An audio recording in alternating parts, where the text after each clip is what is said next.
이 시간 우리 모두에게 주시는 하나님의 말씀은 신약성경 마가복음 10장 1절부터 16절까지입니다. 신약성경 70페이지 마가복음 10장 1절부터 16절까지의 말씀을 한 절씩 나눠서 읽겠습니다.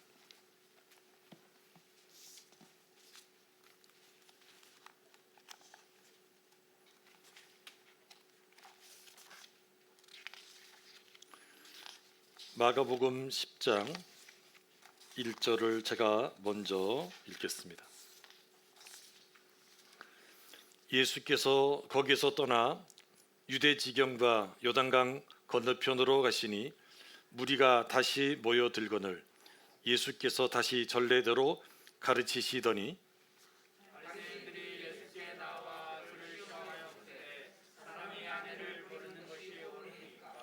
대답하여 이르시되 모세가 어떻게 너희에게 명하였느냐?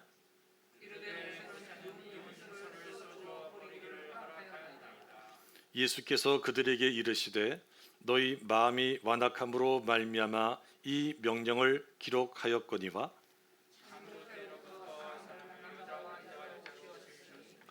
이러므로 사람이 그 부모를 떠나서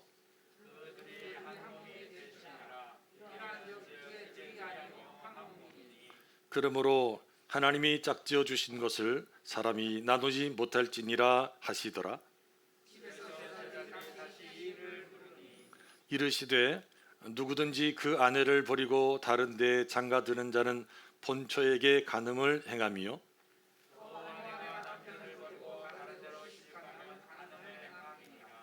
사람들이 예수께서 만져주심을 바라고 어린 아이들을 데리고 오매 제자들이 꾸짖거늘 예수께서 보시고 노하시어 이르시되 어린아이들이 내게 오는 것을 용납하고 금하지 말라. 하나님의 나라가 이런 자의 것이니라.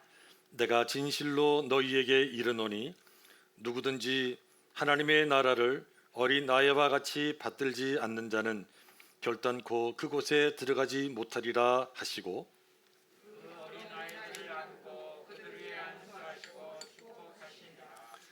아멘.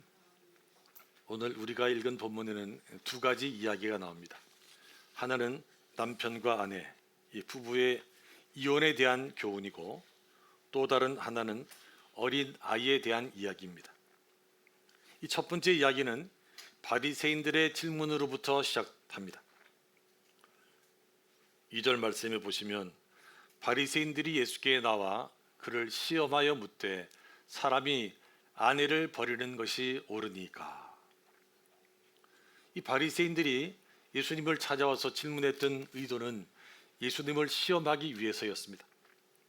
질문에는 여러 종류가 있는데 첫째는 잘 몰라서 알고 싶어서 배우고 싶어서 하는 질문이 있고 또 하나는 알면서 상대방이 잘 아나 모르나 이것을 확인하기 위해서 하는 질문이 있고 또 다른 질문은 상대방을 골탕 먹이고 공경에 빠뜨리기 위한 질문이 있습니다. 이 바리새인들은 좋은 의도로 예수님께 찾아오고 질문했던 것이 아니었습니다. 의도는 예수님을 시험하기 위해서였습니다. 질문의 내용은 사람이 아내를 버리는 것이 옳은 일입니까? 이 질문에 대한 대답을 예수님께 요구한 것입니다. 그런데 바리새인들이 예수님께 이 질문을 한 배경이 있습니다. 마가복음 6장에 보면 헤롯이 자기 아내와 이혼하고 자기 이복 동생인 빌립의 아내 헤로디아와 결혼을 합니다. 그러자 세례요한이 헤롯에게 그거 잘못된 일이다. 옳지 않은 일이다. 이렇게 말을 했고 세례요한은 결국 이것 때문에 감옥에 갇혀 있다가 죽게 됩니다. 그래서 만약 사람이 아내를 버리는 것이 옳지 않다고 예수님께서 대답하시면 예수님은 헤롯과 척이 지는 것입니다. 세례요한처럼 헤롯의 미움을 받고 많은 어려움을 겪을 수 있습니다. 반대로 예수님께서 사람이 아내를 버리는 것이 옳다고 이렇게 이야기를 하면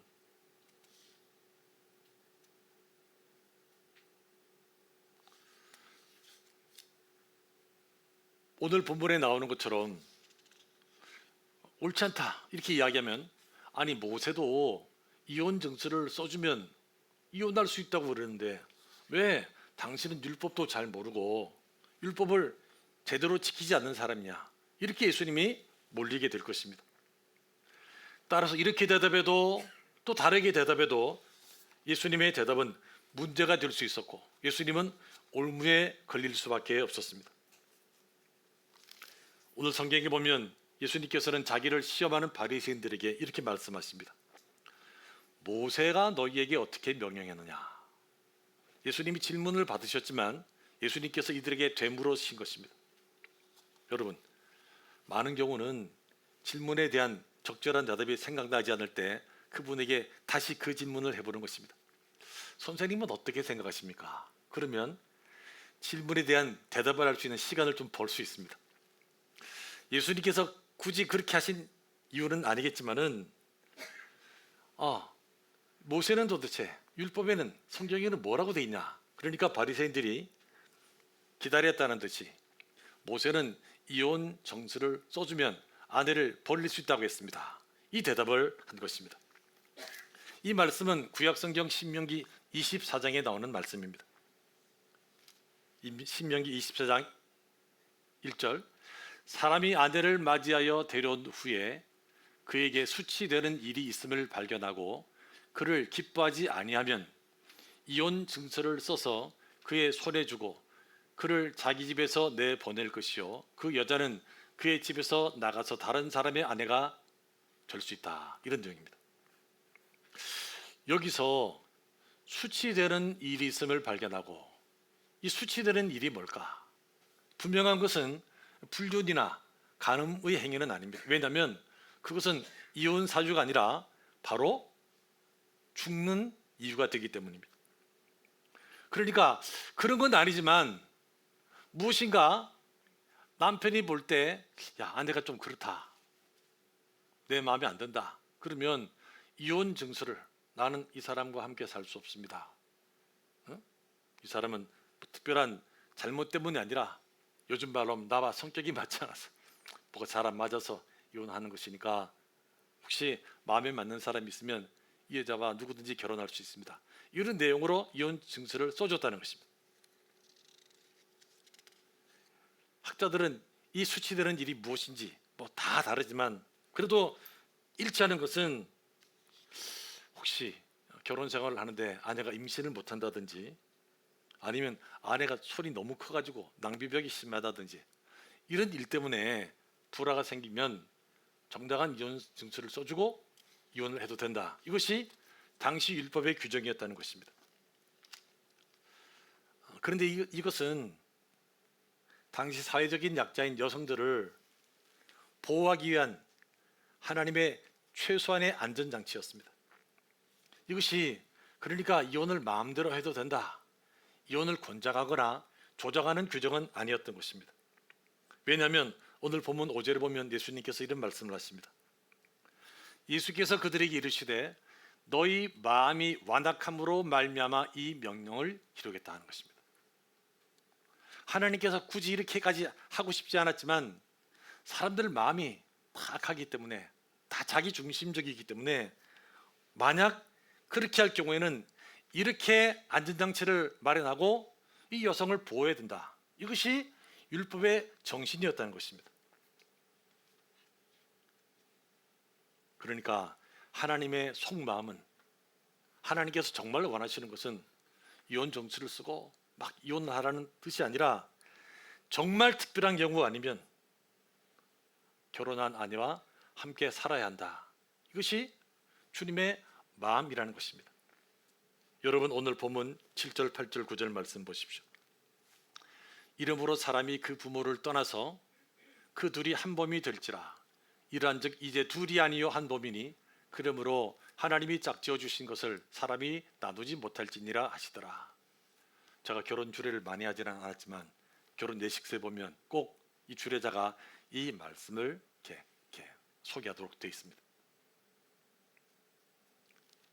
남자는 부모를 떠나서 독립된 가정을 이뤄야 하고 결혼한 당사자는 한 몸을 이뤄야 된다. 이런 내용이죠. 이 말씀의 의미는 이런 것입니다. 너 자신의 입장에서만 생각하지 말라는 거예요. 기분이 나쁘다, 마음에 안 든다, 이런 생각만 하지 말라는 것입니다. 아내가 생각할 때도 남편이 너는 어떤 사람이겠느냐 하는 질문입니다. 내 아내가 너를 볼 때 기분 나쁜 일이 없고 마음에 들지 않을 때는 없겠느냐 하는 것입니다. 너는 네가 기분 나쁘고 네 마음에 안 든다고 이혼 정수를 써서 네 아내를 내보내는 것이지만 상대방의 입장을 생각해 보라는 거예요. 그리고 한 걸음 더 나아가, 너 혹시 이런 생각을 해봤냐?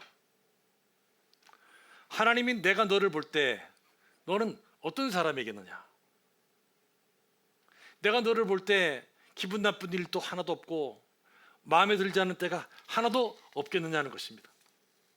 여러분, 이런 사람이 있겠습니까? 어떻게 하다가 혀를 깨물었어요. 야, 이 혀를 깨무는 이 다 뽑아버려야지. 이런 사람이 있겠습니까? 망치를 들고 못질을 하는데 잘못하다가 망치를 든 그 손으로 자기 다른 손을 때렸어요. 얼마나 아픕니까? 그렇다고 해가지고 그 손을 잘라버려야지. 이런 사람이 있겠느냐는 것입니다. 하나님께서 보실 때는 남편도 부족한 사람이고 아내도 부족한 사람입니다. 하나님 보실 때는 다 거기서 거기에요. 그런데 하나님께서도 내치시지 않는데 왜 하나님도 하지 않는 일을 내가 하려고 하느냐는 것입니다. 여러분, 이런 생각을 또 해봐야 됩니다. 만약 지금 내 남편이 부족한 것이 없으면 나와 결혼했을까? 나보다 훨씬 더 나은 사람하고 결혼할 수도 있었습니다. 반대로 아내에게 부족한 점이 없었다면 지금 내 아내가 나와 결혼을 했겠나? 나보다 훨씬 더 조건이 좋은 사람과 결혼할 수도 있었을 것입니다. 배우자에게 무엇인가 부족한 점이 있기 때문에 하나님께서는 그 사람의 배우자라 하여금 그 사람의 부족한 것을 채우고 보충하도록 하신 것입니다. 남자에게 부족한 것이 있기 때문에, 여자에게 부족한 것이 있기 때문에 여자라 하여금 남자라 하여금 그 부족한 것을 채우도록 하셨다는 것입니다. 이런 점에서 보면 가장 어리석고 가장 미련한 사람은 자기 남편의 흉을 보고 자기 아내의 허물을 들춰내는 사람입니다. 아니, 자기 보고 그 일을 하라고 했는데 자기가 할 일은 제대로 하지 않고 남편 흉보고 아내 흉보고 하는 그 사람은 결국 자기 얼굴에 침을 뱉는 것입니다. 하나님께서는 남편의 잘못, 아내의 허물을 아내와 남편이 덮어주고 가려주기를 원하십니다. 남편과 같이 살지 않고 남편과 헤어지기 쉽지 않다면 남편의 흉을 드러내지 말아야 합니다. 아내와 그만 살아야 되겠다, 이런 마음이 아니면 아내의 허물을 다른 사람에게 드러내지 말아야 합니다. 하나님께서 내 잘못, 내 허물을 다른 사람 앞에서 막 드러내고 나에게 창피를 주지 않으시는 것처럼 배우자의 잘못, 배우자의 허물을 다른 사람 앞에 드러내지 말아야 합니다. 오늘 본문의 두 번째 이야기는 어린 아이에 대한 태도에 대한 교훈입니다. 13절 말씀 보십시오. 사람들이 예수께서 만져주심을 바라고 어린 아이들을 데리고 오매 제자들이 꾸짖거늘. 무슨 말입니까? 예수님께서 계신데 어린 아이들을 데리고 있는 부모가 자기 아이들을 데리고 예수님을 찾아온 것입니다. 그러니 제자들이 막 화가 나서 왜 그러냐 이렇게 이 사람들을 나무랐다는 이야기입니다. 똑같은 내용이 마태복음 19장 13절에 기록되어 있는데 거기는 이렇게 되어 있습니다. 그때 사람들이 예수께서 안수하고 기도해 주심을 바라고 어린 아이들을 데리고 오매 제자들이 꾸짖거늘. 그러니까 이 말씀을 좀 종합해보면 이 사람들은 자기 아이들에게 예수님께서 좀 손을 얹어서 안수기도도 해주시고 축복도 해주시기를 바라는 마음으로 아이들을 데리고 예수님을 찾아왔는데 제자들이 막 나무라고 꾸짖고 그랬다는 것입니다. 왜 그랬을까? 아마 이런 생각이지 않았을까? 예수님이 지금 얼마나 바쁘신데 이 어른들을 상대할 시간도 없는데 왜 어린아이까지 데려와가지고 예수님을 성가시게 하느냐? 왜 당신들은 당신 아이들 생각만 하고 예수님 생각은 조금도 하지 않느냐? 이런 마음으로 제자들이 화를 냈을 것입니다. 근데 성경을 보면 예수님의 생각은 이들의 생각과 달랐습니다. 예수님은 제자들의 생각과 정반대였습니다. 14절을 보십시오. 예수께서 보시고 노하시어. 제자들은 막 아이들을 데리고 온 부모를 나무라는데 예수님은 그렇게 꾸짖는 제자들을 보시고 화를 내신 것입니다.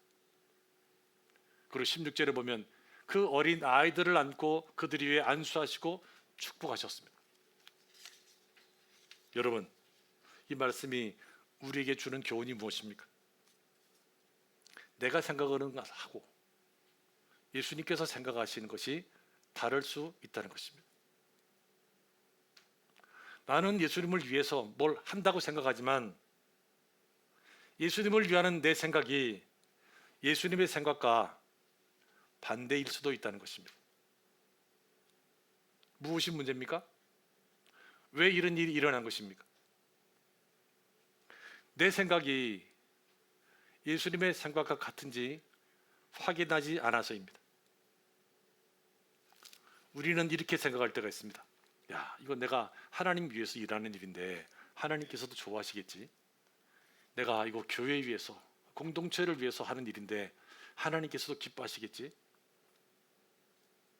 여러분, 그것이 우리의 생각일 수 있다는 사실을 잊지 말아야 합니다. 왜냐하면 하나님을 위한다고, 교회를 위한다고 하는 그 마음속에 우리도 모르게 우리 자신을 나타내고 드러내려는 교만이 있을 수도 있기 때문입니다. 왜 나는 그 일을 하려고 하는가? 그 일을 하려고 하는 내 진심은 무엇인가? 하나님께서 정말 이 일을 기뻐하실까? 좋아하실까? 점검해 보아야 합니다. 왜 나는 그 일을 하려고 하는가? 내 본심은 무엇인가? 하나님께서도 정말 이 일을 기뻐하실까? 우리 자신을 정직하게 볼 수 있어야 합니다. 오늘 설교를 준비하면서 이런 글을 알게 되었습니다. 성격은 얼굴에 나타난다. 생활은 체형에 나타난다. 본심은 행동에 나타난다. 미의식은 손톱에 나타난다. 청결함은 머리에 나타난다. 배려는 먹는 방법에 나타난다. 마음의 힘은 목소리에 나온다. 스트레스는 피부에 나타난다. 차분하지 못함은 다리에 나타난다. 인간성은 약자에 대한 태도에서 나타난다. 얼마나 궁금하시는지 모르지만 모든 말, 모든 행동에는 다 나름대로 이유가 있다는 이야기일 것입니다. 내가 왜 그렇게 할 것인가? 나는 왜 그렇게 하려고 하는가? 우리가 그 이유를 알아야 합니다. 그래서 정말 우리가 어떤 사람인지, 우리의 진심은 무엇인지, 하나님 앞에서 나는 어떤 사람인지 우리 자신을 볼 수 있다면 큰 축복이 아닐 수 없을 것입니다. 이 귀한 은혜와 축복이 저에게 그리고